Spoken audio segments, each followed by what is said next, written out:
Hi, I'm Bob from Fuel Injector Connection. What we have here is our newest product called Injector Juice. And what I'm going to do is show you basically how it works and what it's good for. Anybody running high performance fuels today has a problem with their injectors sticking when you remove them from the vehicle or let them sit for an extended period of time. We're getting all kinds of sets in for service like this every day. We've been doing this for about 12 years that really don't require service. They're just stuck. They need to be cleaned and lubricated. This little kit can let you do it yourself. What I want to do is show you basically how it works.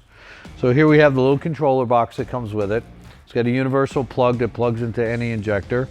Now if you have a special injector like a Chevy truck or something you use in a Mini Delphi, we have wire adapters that we can sell you very inexpensively that will hook this up to your particular injector that's not standard.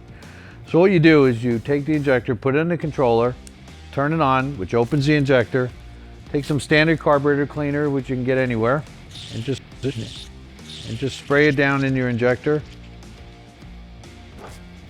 Take an air hose if you have, preferably with a rubber end. Just give it a little spray. You see all that dirt that comes out?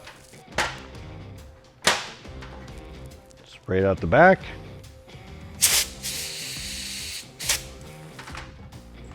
Okay, now what we want to do, now that most of the dirt is out and your old fuel, is just take a little bit of this product, which is a patent pending non-petroleum based oil. It's made from 22 different seeds, so it never changes viscosity in cold weather. It doesn't get sticky. It doesn't turn to glue like regular oils. I don't recommend you putting oil in the injector for that reason. So you take a couple drops, put it in your injector, let it run through, shut the controller off, pull the plug, put a cap on your injector, which comes with your kit. When you order your kit, make sure you specify what kind of car you have, because we have plugs for 11 millimeter and 14 millimeter. And that's basically it. Put it on the shelf. When you're ready to go, it won't be stuck.